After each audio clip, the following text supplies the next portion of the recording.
नमस्कार दोस्तों, आज मैं आपके लिए लेकर आया हूं एक बेहद रोमांचक और डरावनी फिल्म डोंट कम होम।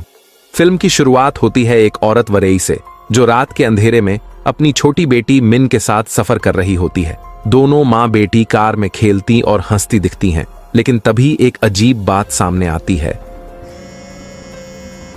वरेई का फोन लगातार बज रहा होता है, मगर वह हर कॉल को नजरअंदाज कर देती है, जैसे वह किसी से बच रही हो। थोड़ी देर बाद वरेई मिन से कहती है कि आज वे एक नया खेल खेलेंगे। वह बोलती है कि वह 10 तक गिनती करेगी और तब तक मिन को छुप जाना होगा, फिर वह उसे ढूंढेगी। गिनती खत्म होते ही मिन छुप जाती है और उसी दौरान वरेई एक पेट्रोल पंप पर कार रोक देती है। वह जानबूझकर देर से पेट्रोल भरवाती है, मानो सफर को टालना चाहती हो। साफ लगता है कि मिन गाड़ी के अंदर कहीं छुपी हुई है, लेकिन ऐसा क्यों है, इसका कारण अभी साफ नहीं होता। इसके बाद वरेई खाने पीने का सामान लेने दुकान के अंदर जाती है। वहां वह सीसीटीवी कैमरों से बचने की कोशिश करती है, जैसे उसे डर हो कि कोई उसे पहचान न ले। सामान लेकर जब वह वापस आती है मिन, तो अचानक देखती है कि मिन कार में नहीं है। वरेई बुरी तरह घबरा जाती है, उसका चेहरा डर से सफेद पड़ जाता है। तभी अगले ही पल मिन बाहर से आकर उसे डरा देती है। यह सिर्फ मजाक होता है और वरेई को राहत मिलती है। दोनों फिर से सफर शुरू करते हैं। लंबा रास्ता तय करने के बाद वरेई को बहुत नींद आने लगती है। तभी तेज रफ्तार से आता हुआ एक ट्रक लगभग उनकी कार से टकरा जाता है, लेकिन वह किसी तरह हादसे से बच जाती है। डर के कारण वरेई सड़क किनारे गाड़ी रोककर कुछ देर आराम करने का फैसला करती है। सुबह होते ही कार की खिड़की पर किसी के खटखटाने की आवाज आती है। बाहर पुलिस को देखकर वरेई घबरा जाती है, जैसे उसे लगता हो कि अब वह पकड़ी गई। लेकिन पुलिस सिर्फ उसे चेतावनी देती है कि यह इलाका सुरक्षित नहीं है और यहाँ अक्सर लुटेरे घूमते रहते हैं।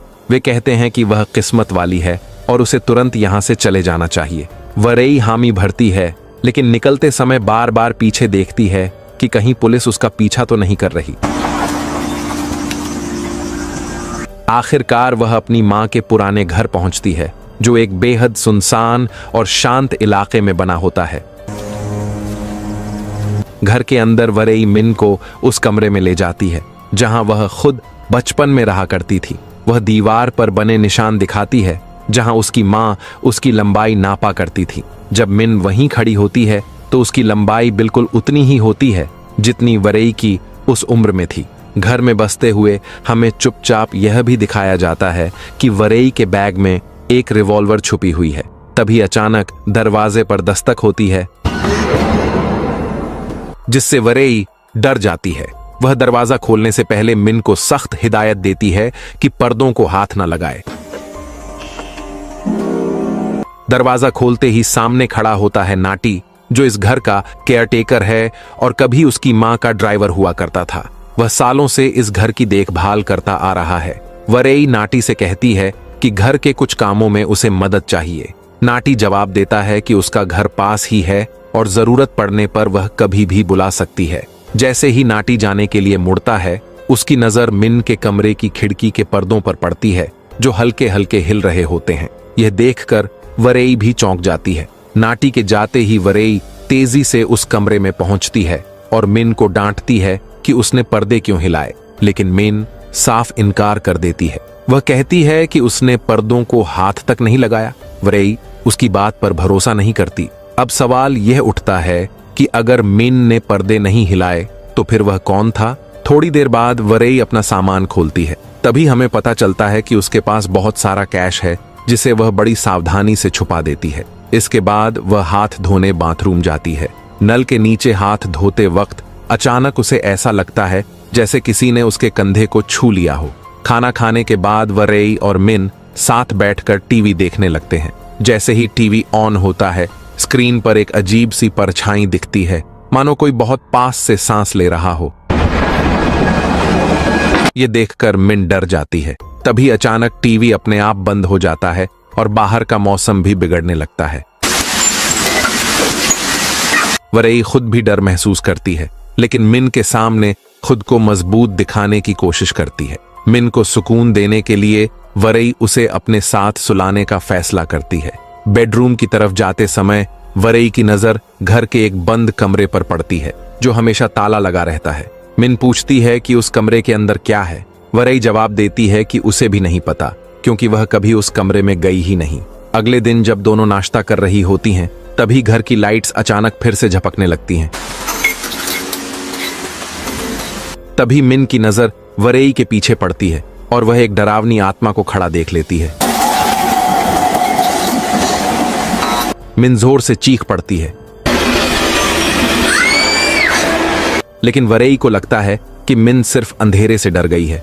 वरई को याद आता है कि घर में एक जनरेटर है। वह मिन को साथ लेकर उसे चालू करने जाती है। वहां पहुंचकर वरई हैरान रह जाती है, क्योंकि जनरेटर बहुत ही बड़ा होता है, जैसे किसी फैक्ट्री के लिए बना हो। हैरानी की बात यह होती है कि इतने सालों बाद भी जैसे ही वह बटन दबाती है, जनरेटर तुरंत चालू हो जाता है और पूरे घर में रोशनी लौट आती है। उस रात सब कुछ शांत रहता है। अगली सुबह वरई और मिन फिर से छुपन छुपाई खेलने लगती हैं। इस बार वरई बिस्तर के नीचे छुप जाती है और मिन उसे ढूंढने निकलती है। मिन कमरे में आती है, लेकिन बिस्तर के नीचे झांकती तक नहीं और वापस चली जाती है। कुछ देर बाद वरई बाहर निकलकर मिन को डराने की सोचती है, लेकिन तभी वरई कुछ अजीब देखती है। मिन खेल छोड़कर कुर्सी पर बैठी हुई होती है और कुछ ड्रॉ कर रही होती है। उसके चेहरे पर एक अजीब और डरावना मास्क होता है। वरई हैरान हो जाती है और सोचने लगती है कि मिन के पास यह मास्क आखिर आया कहां से। वरई उस अजीब नजारे के बारे में कुछ भी नहीं कहती। तभी अचानक मिन उछलकर उसके पास आ जाती है और उसे पकड़ लेती है। वरई चौंक कर होश में आती है। अब वरई के मन में डर बैठ जाता है। अगर यह मिन है तो कुर्सी पर बैठी वह बच्ची कौन थी? क्या वह सिर्फ उसका वहम था, या वह डरावना मास्क पहने कोई और था, या फिर सच में इस घर में कोई आत्मा मौजूद है? वरई चुप रहती है, लेकिन उसके अंदर डर धीरे धीरे गहराता जाता है। उस रात फिर कुछ बेहद डरावना होता है। मिन किसी भयानक चीज से इतना डर जाती है कि वह इस घर में एक पल भी रुकना नहीं चाहती। उसे लगता है कि जो भी यह ताकत है, उसका निशाना ज्यादा वही बन रही है, वरई नहीं। यह देखकर वरई का दिल बैठने लगता है। मिन बार बार घर छोड़ने की जिद करती है, लेकिन वरई जानती है कि उनके पास जाने के लिए और कोई जगह नहीं है। बहुत मुश्किल से वह मिन को शांत करती है और सुला देती है। वह समझाती है कि वे मिन के पिता के घर वापस नहीं जा सकते, क्योंकि वह घर अब उनका नहीं रहा। यही घर उनकी आखिरी उम्मीद है और उन्हें यहीं रहना होगा। अगली सुबह वरई फिर से मिन के साथ खेलने की कोशिश करती है, ताकि माहौल हल्का हो सके। खेलते खेलते अचानक उसकी नजर फिर उसी छोटी बच्ची पर पड़ती है, जिसके चेहरे पर वही डरावना मास्क होता है। वरई को लगता है कि शायद कोई बाहर की बच्ची घर में आ गई हो। जैसे ही वह उसके पास जाने की कोशिश करती है, वह मास्क वाली बच्ची दौड़ने लगती है। वरई उसका पीछा करती है, लेकिन कुछ दूरी पर पहुंचते ही वह बच्ची अचानक गायब हो जाती है, जैसे हवा में घुल गई हो।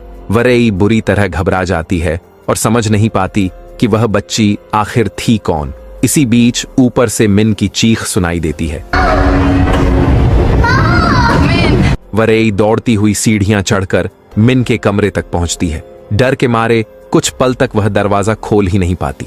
हिम्मत जुटाकर जैसे ही वह दरवाजा खोलती है, वरई कांप जाती है। कमरे में कहीं भी मिन दिखाई नहीं देती। असल में मिन अलमारी के अंदर छुपी होती है, भूत से बचने के लिए, लेकिन वरई को इसका पता नहीं होता। वरई मिन का नाम चिल्लाती रहती है, लेकिन कोई जवाब नहीं आता। वह पूरे कमरे को, फिर पूरे घर को छान मारती है। पास के जंगल में भी टॉर्च लेकर ढूंढने जाती है, लेकिन मिन का कहीं कोई सुराग नहीं मिलता। पूरी तरह टूट चुकी वरई आखिरकार थककर पुलिस के पास जाने का फैसला करती है। कुछ देर बाद एक पुलिस इंस्पेक्टर जांच के लिए घर पहुंचती है। जैसे ही वह वरई को देखती है, उसकी नजर उसके चेहरे पर पड़े खरोंचों पर जाती है। वह गौर से घर के माहौल को भी देखती है और यहीं से इस रहस्य की परतें और गहराने लगती हैं। इंस्पेक्टर की नजर घर के मुख्य दरवाजे के पास टूटे हुए फर्श पर पड़ती है। टाइल्स बुरी तरह चटकी हुई होती हैं। जब वह ऊपर की ओर देखती है तो छत का एक हिस्सा भी टूटा हुआ नजर आता है, जैसे कोई भारी चीज ऊपर से गिरकर नीचे आ टकराई हो। यही देखकर वह और भी सतर्क हो जाती है। इसके बाद इंस्पेक्टर वरई से सवाल जवाब शुरू करती है। वरई उसे पूरी कहानी बताती है। उस रहस्यमयी मास्क वाली बच्ची के बारे में जिसके पीछे वह दौड़ी थी, और फिर मिन के अचानक गायब हो जाने के बारे में। वह यह भी बताती है कि कैसे मिन के कमरे में फर्नीचर हवा में तैर रहा था, लेकिन इंस्पेक्टर को उसकी बातों पर भरोसा नहीं होता। उसके लिए यह मानना नामुमकिन है कि बिना किसी वजह के सामान अपने आप हवा में उड़ सकता है। फिर इंस्पेक्टर मिन के पिता यानी वरई के पति के बारे में पूछती है। वरई झूठ बोलते हुए कहती है कि उसने उसे कई साल पहले छोड़ दिया था। जब इंस्पेक्टर मिन के कमरे की जांच पूरी कर लेती है तो वह वरई से मिन की कोई तस्वीर मांगता है ताकि तलाश आगे बढ़ाई जा सके। वरई बताती है कि उसके पास मिन की एक भी फोटो नहीं है। सारी तस्वीरें उसके पुराने फोन में थीं जो रास्ते में कहीं खो गया। वह सोशल मीडिया भी इस्तेमाल नहीं करती, इसलिए वहां भी कोई तस्वीर मौजूद नहीं है। इस वजह से ऐसा लगता है जैसे इस घर में मिन कभी रही ही नहीं। पुलिस जितने भी सबूत इकट्ठा करती है उनमें से कोई भी यह साबित नहीं कर पाता कि मिन कभी वरई के साथ थी। तभी घर का केयरटेकर नाटी बाहर खड़ी पुलिस गाड़ियों को देखकर अंदर आ जाता है। जब पुलिस उससे मिन के बारे में पूछती है तो वह कह देता है कि वरई इस घर में अकेली आई थी। यह सुनकर वरई टूट जाती है। वह नाटी को याद दिलाने की कोशिश करती है कि उसने खुद ऊपर कमरे के पर्दे हिलते हुए देखे थे और उस वक्त मिन वहीं थी, लेकिन क्योंकि वरई ने कभी मिन को किसी के सामने नहीं दिखाया, इसलिए कोई उसकी बात पर यकीन नहीं करता। अब पुलिस को शक होने लगता है कि शायद वरई मानसिक रूप से ठीक नहीं है। वे सोचने लगते हैं कि हो सकता है मिन नाम की कोई बच्ची कभी थी ही नहीं। इंस्पेक्टर वरई से पूछती है कि वह यहां आई कहां से है। इस बार वरई सच बोलती है। वह बताती है कि वह पिछले हफ्ते बैंकॉक से निकली थी। वह अपने पूरे सफर का विवरण देती है, कहां कहां रुकी, किस रास्ते से आई। इंस्पेक्टर उन सभी जगहों के सीसीटीवी फुटेज निकलवाती है, लेकिन किसी भी कैमरे में मिन दिखाई नहीं देती। जैसा कि हमने पहले देखा था, वरई हर जगह मीन को कैमरों से छुपाती रही थी। सारी जानकारी जोड़ने के बाद इंस्पेक्टर एक चौंकाने वाले नतीजे पर पहुंचती है। उसे लगता है कि शायद मिन असल दुनिया में कभी मौजूद ही नहीं थी। इसी वजह से वह मिन के लिए कोई मिसिंग रिपोर्ट दर्ज नहीं करती। लेकिन एक रात वरई खुद को और चुप नहीं रख पाती। वह सीधे पुलिस स्टेशन जाती है और इस बार सब कुछ सच सच बताने का फैसला करती है। वरई अब और चुप नहीं रह पाती। वह पुलिस को बताती है कि मिन उसकी असली बेटी है और वह उसे एक हफ्ते पहले बैंकॉक से लेकर आई थी। वह रोते हुए सच स्वीकार करती है कि वह अपने पति की हिंसा से बचकर भागी थी। उसका पति उसे लगातार मारता पीटता था और इसी डर से वह चुपचाप घर छोड़कर निकल आई। आंसुओं के बीच वरई एक और भयानक सच कबूल करती है। वह बताती है कि भागने से पहले उसने अपने पति पर गोली चला दी थी। उसे पता था कि यह उसे अपराधी बना सकता है, लेकिन उस वक्त उसके पास कोई और रास्ता नहीं था। वरई को शक है कि उसका पति ही मिन को उठा ले गया है, क्योंकि वह एक ताकतवर आदमी है और पेशे से पत्रकार है। गुस्से और दर्द में वरई थाने से ही अपने पति को फोन करती है और उस पर मिन को गायब करने का आरोप लगाती है, लेकिन उसका पति सब कुछ नकार देता है। वह कहता है कि उसे यह भी नहीं पता कि वरई कहां चली गई थी। इंस्पेक्टर फोन अपने हाथ में लेती है और उसे बताती है कि मिन लापता है। वह मिन की तस्वीरें मांगती है। इस बार पुलिस औपचारिक रूप से मिन की गुमशुदगी की रिपोर्ट दर्ज करती है और तलाश शुरू होती है। इंस्पेक्टर, पुलिस वाले, गांव के लोग, नाटी और वरई सब मिलकर घंटों तक जंगल में खोज करते हैं, लेकिन अंधेरा बढ़ता जाता है और बारिश शुरू हो जाती है। थके और मायूस होकर सभी लोग वापस वरई के घर लौट आते हैं। घर के अंदर इंस्पेक्टर की नजर एक बंद कमरे पर जाती है। वरई कहती है कि वह कमरा सालों से बंद है और वह कभी अंदर नहीं गई, लेकिन इंस्पेक्टर उसकी बात अनसुनी कर देती है और ताला तोड़ देती है। दरवाजे के पीछे एक छुपा हुआ तहखाना निकलता है। अंदर अजीब मशीनें और एक शीशे का केबिन होता है, जिससे साफ पता चलता है कि वहां कभी गुप्त प्रयोग किए गए थे। शीशे के केबिन पर एक काले रंग का जला हुआ निशान होता है। हैरानी की बात यह होती है कि बिल्कुल वैसा ही निशान ऊपर वाले कमरे की जमीन पर भी मौजूद होता है। वह निशान ठीक उसी जगह होता है जहां मिन के कमरे में अलमारी रखी थी, वहीं जहां से मिन गायब हुई थी। फॉरेंसिक टीम यह देखकर सन्न रह जाती है। इतनी कोशिशों के बावजूद मिन का कोई सुराग नहीं मिलता। इंस्पेक्टर के पास अब कोई जवाब नहीं बचता। पुलिस वहां से चली जाती है और वरई अकेली, टूटी हुई और खामोश उस घर में रह जाती है। रात गहराते ही वरई बिस्तर पर लेटती है। तभी उसे महसूस होता है कि घर में कोई और मौजूद है, शायद मिन या फिर कोई और। डर के मारे वह इंस्पेक्टर को फोन करती है और फिर अपनी बंदूक उठाकर पूरे घर की तलाशी लेने लगती है। अचानक उसे एक छोटी बच्ची दिखाई देती है जो बिल्कुल मिन जैसी लगती है। वह धीरे धीरे 1 से 20 तक गिनती कर रही होती है। जैसे ही वरेई उसके पास जाती है, वह बच्ची भागकर मिन के कमरे में चली जाती है। वरेई उसके पीछे पीछे दौड़ती है और फिर वही डरावना नजारा देखती है। कमरे का सारा फर्नीचर हवा में तैर रहा होता है। वह बच्ची अलमारी के अंदर छुप जाती है। जैसे ही वरेई अलमारी खोलती है, बच्ची अचानक उसे अंदर खींच लेती है। वरेई को महसूस होता है जैसे वह किसी गहरे कुएं में गिर रही हो, लगातार गिरती चली जा रही हो।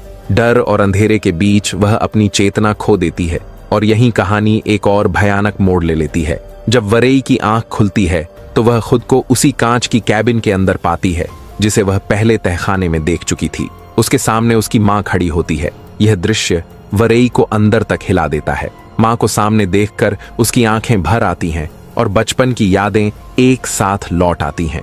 यहीं से कहानी अचानक अतीत में चली जाती है। साल 1991 में छोटी वरेई बहुत खुश होती है क्योंकि उसके माता पिता उसे फैमिली ट्रिप पर ले जाने वाले होते हैं। वह पूरे उत्साह से तैयार होती है, लेकिन तभी वही होता है जो हर बार होता आया है। उसकी मां को काम से एक जरूरी फोन आ जाता है।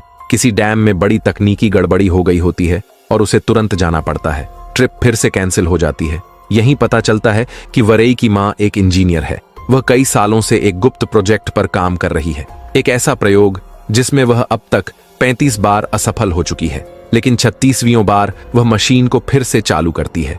जैसे ही मशीन एक्टिव होती है, जमीन कांपने लगती है। आसमान में काले बादल घिर आते हैं, बिजली चमकती है और हवा में एक काला गोल छेद बन जाता है। उसी छेद से एक जली हुई मोमबत्ती बाहर गिरती है। यह साफ संकेत होता है कि यह चीज किसी और समय रेखा से आई है।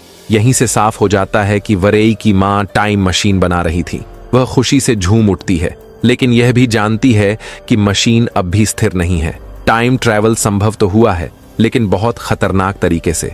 जब वह घर लौटती है तो उसका परिवार नाराज होता है। उसके पति गुस्से में चिल्लाते हैं और उसे उसकी जिम्मेदारियां याद दिलाते हैं। गुस्से में आकर वरेई की मां एक ऐसा वाक्य बोल देती है जो छोटी वरेई का दिल तोड़ देता है। वह कह देती है कि उसके पास वरेई के लिए समय नहीं है। यह सुनकर वरेई अंदर ही अंदर टूट जाती है। पछतावे में मां अगले दिन फिर से ट्रिप प्लान करने की बात करती है, लेकिन उसका दिमाग अब भी अपने प्रयोग में ही उलझा रहता है। करीब 1 महीने बाद पति पत्नी के बीच एक भयानक झगड़ा होता है। गुस्से में वरेई की मां चलती कार में स्टीयरिंग पकड़ लेती है और अचानक कार से बाहर कूद जाती है। छोटी वरेई चीखती चिल्लाती रह जाती है, लेकिन उसकी मां नहीं रुकती। अगले ही पल एक तेज रफ्तार ट्रक कार से टकरा जाता है। इस हादसे में वरेई और उसके पिता दोनों की मौत हो जाती है और यही कहानी का सबसे बड़ा और सबसे डरावना ट्विस्ट सामने आता है।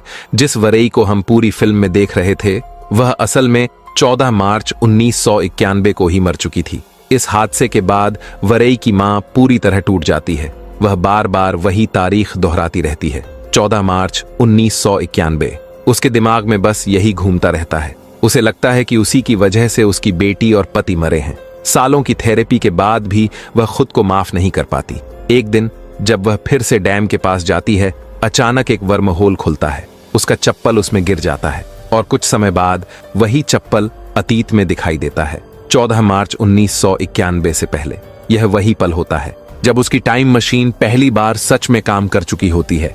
ये देखकर उसे याद आता है कि उसका प्रयोग कभी सफल हुआ था और यहीं से उसकी जिंदगी का मकसद तय हो जाता है। वह किसी भी कीमत पर उस दिन को बदलना चाहती है, उस दिन को जिसने सब कुछ खत्म कर दिया था। नई उम्मीद के सहारे वरेई की मां दोबारा टाइम मशीन के पास लौटती है। वह गहरी सांस लेती है और तय कर लेती है कि इस बार वह अतीत को हर हाल में बदलेगी। दिन बीतते जाते हैं, फिर हफ्ते, फिर महीने। अनगिनत कोशिशों के बाद आखिरकार वह मशीन को पूरी तरह चालू करने में कामयाब हो जाती है। वह मशीन में तारीख सेट करती है, 14 मार्च 1991। लेकिन अचानक मशीन रुक जाती है।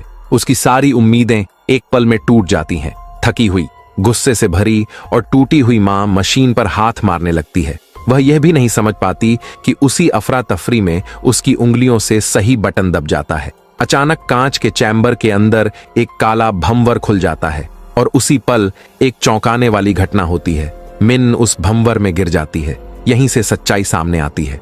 मिन किसी भूत की वजह से गायब नहीं हुई थी। असल में चैम्बर के अंदर एक वर्महोल खुला था जो साल 2024 को सीधे 1991 से जोड़ रहा था। इसी वजह से मिन, जो दिखने में बिल्कुल वरेई जैसी है, अतीत में पहुंच गई थी। वरेई की मां मान लेती है कि वह अपनी असली बेटी को हमेशा के लिए खो चुकी है। ऐसे में यह बच्ची ही अब उसका सहारा बन जाती है। वह बेहद प्यार से मिन को उठाती है और उसे बेडरूम में ले जाती है। मिन गहरी नींद में होती है। जब मिन की आंख खुलती है तो उसे एहसास तक नहीं होता कि वह किसी और समय में है, क्योंकि घर बिल्कुल वैसा ही दिखता है। वह पूरे घर में अपनी मां वरेई को ढूंढती है। जब वह नहीं मिलती तो मिन रोने लगती है और उसका नाम पुकारती है। तभी वरेई की मां उसे गले लगाती है, उसे मेरी जान कहकर पुकारती है और खुद से वादा करती है कि इस बार वह वही गलती दोबारा नहीं दोहराएगी। इस बार वह बच्चे को कभी नजरअंदाज नहीं करेगी। इसी दौरान हमें नाटी भी दिखाई देता है, वही आदमी जो पहले ड्राइवर हुआ करता था। जब वह पूछता है कि यह बच्ची कौन है, तो वरेई की मां झूठ बोल देती है कि यह कोई रिश्तेदार है जिसे उसने गोद लिया है। धीरे धीरे वरेई की मां मिन के साथ एक सामान्य जिंदगी जीने लगती है। वह उसे बाजार ले जाती है, पार्क में घुमाती है, सैर पर ले जाती है और बिल्कुल अपनी बेटी की तरह प्यार करती है। मिन खुश रहने लगती है और धीरे धीरे अपनी असली मां वरेई को भूलने लगती है। लेकिन मां के दिल के किसी कोने में अब भी अपने पति और अपनी असली बेटी की याद जिंदा रहती है। इसी तड़प में वह एक बार फिर टाइम मशीन का सहारा लेने का फैसला करती है। उसका लक्ष्य वही एक तारीख होती है, 14 मार्च 1991।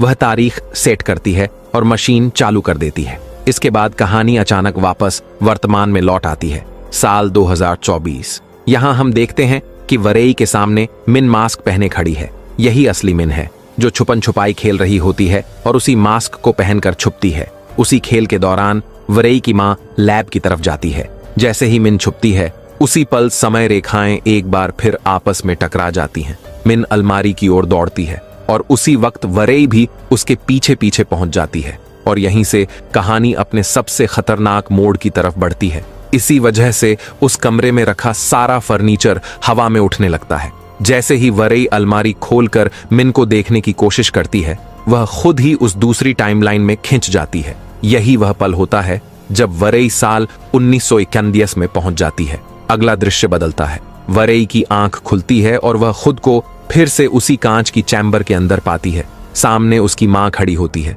उसे देखकर वरेई के चेहरे पर खुशी और राहत दोनों आ जाते हैं। वह बार बार उसे मां मां कहकर बुलाने लगती है, लेकिन सामने खड़ी औरत डर जाती है। उसने इस बड़ी उम्र की महिला को पहले कभी नहीं देखा। उसे समझ नहीं आता कि यह अजनबी औरत उसे मां क्यों कह रही है। वरेई को लगता है कि उसकी मौत हो चुकी है और वह परलोक में अपनी मां से दोबारा मिल गई है। भावनाओं में बहकर वह अपनी जेब से बंदूक निकाल लेती है। बंदूक देखते ही वरेई की मां घबरा जाती है और चिल्लाकर उसे नीचे रखने को कहती है। तभी कहानी फिर कट होकर वर्तमान में चली जाती है, साल 2024। पुलिस इंस्पेक्टर दोबारा वरेई के घर पहुंचती है, लेकिन वरेई कहीं नहीं मिलती। वह पूरा घर, आसपास का जंगल और हर कोना छान मारती है, लेकिन वरेई गायब रहती है। घर के अंदर उसे भारी मात्रा में नकद पैसे और हथियार मिलते हैं। इससे साफ हो जाता है कि वरेई भागी नहीं है, क्योंकि अगर वह भागती तो यह सब अपने साथ लेकर जाती। अब यह तय हो जाता है कि वरेई बस भागी नहीं, वह गायब हो चुकी है। कहानी फिर से 1991 में लौटती है। वरेई की मां वरेई से बंदूक छीन लेती है, उसे कांच की चैम्बर के अंदर बंद कर देती है और वहां से चली जाती है। वरेई रोती चिल्लाती है, उसे रोकने की कोशिश करती है, लेकिन उसकी मां बिना पीछे देखे चली जाती है। वर्तमान में इंस्पेक्टर जांच जारी रखती है। घर की तलाशी के दौरान उसे वरेई के माता पिता की पुरानी तस्वीरें मिलती हैं। वह नाटी को फोन करती है और उन तस्वीरों के बारे में पूछती है। नाटी बताता है कि तस्वीर में दिख रही महिला वरेई की मां है। वह एक प्रोफेसर थी और पास के डैम में इंजीनियर के तौर पर भी काम करती थी। जब महिला इंस्पेक्टर घर के अंदर बने उस गुप्त लैब के बारे में पूछती है, तो नाटी कहता है कि उसे इसके बारे में कुछ भी नहीं पता। बस इतना जानता है कि करीब 30 साल पहले वरेई की मां अचानक सब कुछ छोड़कर कहीं चली गई थी। अब दोनों टाइमलाइन में समय आगे बढ़ता है। 1991 में वरेई कांच की चैम्बर के अंदर बंद रहती है। भूख और प्यास से वह कमजोर होती जाती है। एक दिन उसकी मां उसके लिए खाना लेकर आती है। डरते डरते वह पूछती है कि वरेई आखिर है कौन और यहाँ क्यों आई है। वरेई उसे पूरी सच्चाई बताती है। वह कहती है कि वह इसी घर में, लेकिन एक और समय में रहती है। वह अपनी बेटी मिन को ढूंढ रही थी, जो अलमारी में छुपी हुई थी। जैसे ही उसने अलमारी खोली, वह किसी तरह इस समय में पहुंच गई। यह सब सुनकर वरई की मां के चेहरे पर डर साफ दिखाई देता है। अब उसे लगने लगता है कि कहीं वह मिन को भी उसी तरह न खो दे जैसे उसने अपनी असली बेटी को खो दिया था। और यहीं से कहानी एक बार फिर सबसे खतरनाक मोड़ की तरफ बढ़ने लगती है। वरई की मां एक बार फिर उसे कांच की चैम्बर में बंद कर देती है और वहां से चली जाती है। अब वह पूरी तरह मान चुकी होती है कि मिन ही उसकी बेटी है और वह किसी भी कीमत पर उसे खोना नहीं चाहती। वह नाटी को सख्त हिदायत देती है कि वह वरई पर नजर रखे और उसे बाहर न निकलने दे। दिन बीतते जाते हैं। चैम्बर के अंदर बंद वरई खुद को घुटा हुआ और बेबस महसूस करने लगती है। उसे साफ समझ आ जाता है कि अब उसके पास सिर्फ दो ही रास्ते हैं, या तो वह किसी तरह मिन तक पहुंचे या फिर यहां से भाग निकले। एक दिन वह जानबूझकर नाटी के सामने नाटक करती है कि उसे सांस लेने में तकलीफ हो रही है। घबराकर नाटी चैम्बर खोल देता है, लेकिन जैसे ही दरवाजा खुलता है वरई उसे जोर से धक्का देती है और भाग खड़ी होती है। वह सीढ़ियां चढ़ती हुई सीधे उस बंद तहखाने के दरवाजे की ओर दौड़ती है। अंदर से उसे मिन की आवाज सुनाई देती है। वह खेलते हुए गिनती कर रही होती है। वरई का दिल तेजी से धड़कने लगता है। इससे पहले कि मिन उसे देख सके वरई उसका नाम पुकार देती है।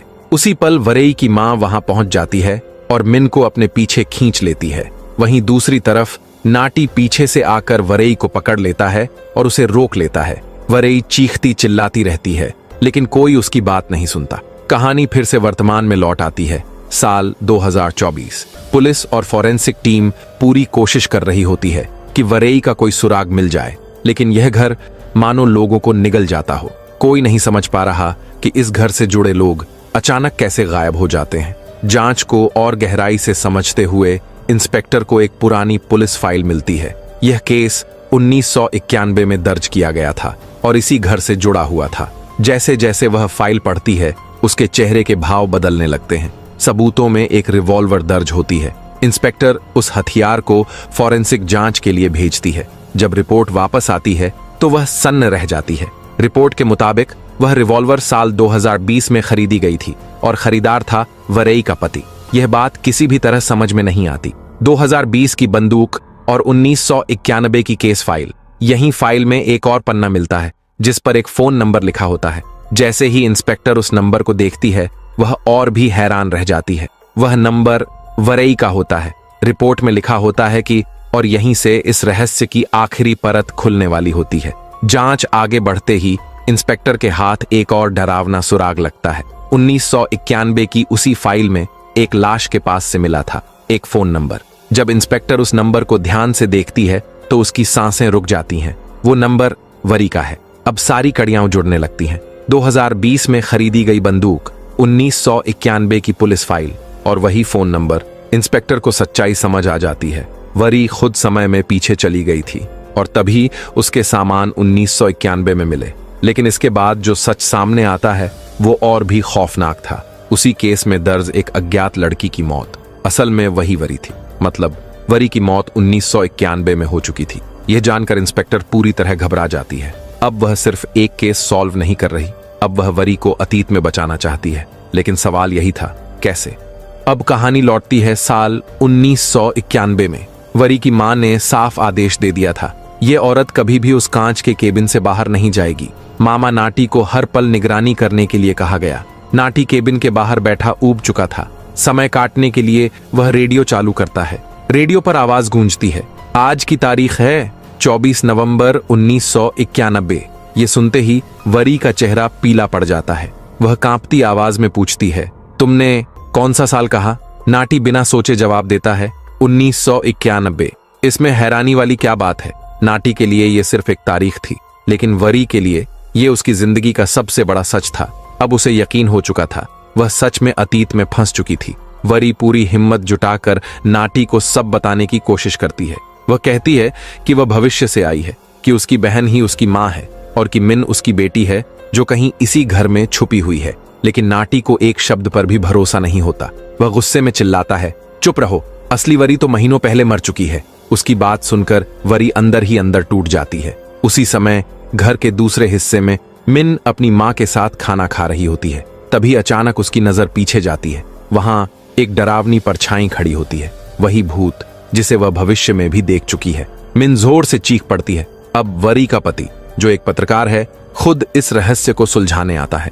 वह अपनी पत्नी और बेटी दोनों को ढूंढना चाहता है। इंस्पेक्टर से वह एक सवाल पूछता है, 1991 में जो लड़की मरी थी वो कौन थी? इंस्पेक्टर कुछ सेकंड चुप रहती है और फिर कहती है, आज तक उसकी पहचान नहीं हो पाई। ये सुनते ही वरी का पति समझ जाता है, इस घर में कुछ ऐसा छुपा है जो समय को भी मात देता है। और इसी सच्चाई को ढूंढने के लिए वह उस रहस्यमय घर की ओर बढ़ता है जहां अतीत और भविष्य एक दूसरे से टकराते हैं। कहानी फिर से लौटती है साल 1951 में, जहां वरी अब भी उस कांच के केबिन में कैद है। उसे अब साफ समझ आ चुका है, अगर वह यहां से नहीं निकली तो न सिर्फ मिन खो जाएगी, बल्कि उसकी अपनी सच्चाई भी हमेशा के लिए दब जाएगी। वरी बार बार नाटी को समझाने की कोशिश करती है, लेकिन नाटी एक शब्द भी सुनने को तैयार नहीं होता। उसकी बातों से परेशान होकर वह गुस्से में वरी को फिर से केबिन में बंद कर देता है और खुद बेसमेंट के बाहर पहरा देने लगता है। अब वरी का सब्र टूट चुका था। गुस्से और बेबसी में वह पूरी ताकत से केबिन के शीशे पर वार करती है। एक जोरदार आवाज के साथ कांच छटक जाता है और फिर टूट जाता है। आवाज सुनते ही नाटी दौड़कर आता है, हाथ में बंदूक ली। लेकिन इससे पहले कि वह ट्रिगर दबा पाता, वरी उस पर झपट पड़ती है। दोनों में हाथापाई होती है और तभी टूटे हुए कांच का एक टुकड़ा नाटी की आंख में घुस जाता है। नाटी दर्द से चीख उठता है। वरी चाहती तो उसे मार सकती थी, लेकिन वह रुक जाती है क्योंकि कहीं ना कहीं वह आज भी उसे अपना मानती है। अब वरी सीढ़ियां चढ़ते हुए तेजी से ऊपर भागती है मिन को ढूंढने के लिए। कमरे दर कमरे तलाश के बाद आखिरकार उसे मिन मिल जाती है, गहरी नींद में सोती हुई। अपनी बेटी को जिंदा देखकर वरी की आंखों में आंसू आ जाते हैं। उसे लगता है जैसे उसे नई ताकत मिल गई हो। लेकिन तभी उसकी मां कमरे में दाखिल होती है। वह वरी को जोर से पीछे खींचती है और गुस्से में पूछती है, तुम हो कौन और मेरी बेटी के पास क्यों आई हो? अब वरी और नहीं छुपती। वह कांपती आवाज में कहती है, मैं आपकी बेटी हूं वरी, लेकिन मैं 2024 से आई हूं। वह सब कुछ बता देती है, समय, मशीन, मिन और यह भी कि उसका इरादा किसी को नुकसान पहुंचाने का नहीं है। वरी की मां सच्चाई समझ जाती है क्योंकि समय की मशीन उसी ने बनाई थी। लेकिन सच समझने के बावजूद उसका डर खत्म नहीं होता। उसे सिर्फ एक बात दिखती है, अगर वरी जिंदा रही तो वह मिन को उससे छीन लेगी। डर उसे अंधा कर देता है और उसी डर में वह वरी को रेलिंग से धक्का दे देती है। वरी नीचे गिरती है, सीधे टूटे हुए कांच पर। एक नुकीला टुकड़ा उसके मुंह के अंदर घुस जाता है। तेज दर्द, भयानक जलन और फिर सब कुछ खत्म। उसका चेहरा इतनी बुरी तरह जल और बिगड़ जाता है कि कोई पहचान ही नहीं पाता कि वह वरी है। इसी जले झुलसे विकृत शरीर को जांच के दौरान देखा गया था और इसी वजह से किसी ने कभी नहीं माना कि वह वरी हो सकती है। लेकिन अब सारी कड़ियां जुड़ चुकी हैं। इंस्पेक्टर की आंखों में आंसू भर आते हैं। उसे समझ आ चुका है, 1991 में मिली वो अज्ञात लाश असल में खुद वरी की थी, जो समय में पीछे जाकर खुद अपने ही अतीत में मारी गई। उसी पल वरी का पति पुलिस टीम के साथ घर में दाखिल होता है, लेकिन इंस्पेक्टर का सब्र टूट जाता है। वह गुस्से में उस पर झपट पड़ती है, उसे जमीन पर गिरा देती है और चिल्लाती है, सब कुछ तुम्हारी वजह से हुआ। अगर तुमने उसे रोका होता तो वरी आज जिंदा होती। वरी का पति कुछ समझ नहीं पाता। वह हैरान, डरा हुआ बस उसे देखता रह जाता है और कहानी एक और भयानक मोड़ की ओर बढ़ जाती है। इंस्पेक्टर गुस्से से कांप रही होती है। वह बंदूक उठाकर सीधे उसके चेहरे के सामने लाती है और चीख कर कहती है, यही मिलेगा तुम्हें, सिर्फ वरी की लाश। इतना कहकर वह वहां से चली जाती है। कहानी एक बार फिर लौटती है साल 1951 में। वरी की मौत के बाद पूरा फॉरेंसिक डिपार्टमेंट उस घर में पहुंचता है। यह मामला इतना अजीब होता है कि हर कोई सन्न रह जाता है। इस हादसे का सबसे गहरा असर पड़ता है छोटी मिन पर। जब वरी की मां मिन को अस्पताल ले जाती है तो डॉक्टर एक डरावनी बात बताते हैं, मिन अपनी सारी यादें खो चुकी है। उसके बाद एक हैरान कर देने वाला फैसला लिया जाता है। वरी की मां मिन का नाम बदल देती है। अब वह मिन नहीं वरी है। लेकिन कहानी यहीं खत्म नहीं होती। उस घर में एक आत्मा भटकती रहती है। पूरी फिल्म में जो भूत दिखाया गया था वह कोई और नहीं, खुद असली वरी थी। वह उस घर को छोड़ नहीं पाती क्योंकि उसकी बेटी वहीं है और इसी वजह से मिन उसे सबसे साफ देख पाती है। समय बीतता है, वह बच्ची बड़ी होती है। धीरे धीरे उसका चेहरा बिल्कुल वरी जैसा दिखने लगता है। तभी एक दिन वरी की मां को सब कुछ समझ में आता है। जिस बच्ची ने सालों पहले टाइम मशीन में कदम रखा था वह मिन नहीं थी, वह वरी थी। ये सच वह सहन नहीं कर पाती। दिमागी उलझन और पछतावे में उसकी मौत हो जाती है। अब मिन, जो अब वरी बन चुकी है, पूरी तरह अकेली रह जाती है। समय के साथ उसकी शादी होती है और एक बेटी जन्म लेती है। वह उसका नाम रखती है मिन। कुछ वक्त तक सब कुछ सामान्य लगता है, लेकिन फिर जिंदगी वही जहर दोहराने लगती है। उसका पति, एक पत्रकार, उसे कंट्रोल करने लगता है, मारता है, डराता है और तोड़ देता है। एक दिन जब सहने की हद टूट जाती है तो वह उसके ही बंदूक से उस पर गोली चलाती है, लेकिन गोली उसके पति को नहीं लगती। वह जाकर लगती है अलमारी में छुपी उसकी बेटी मिन को। मिन बच जाती है।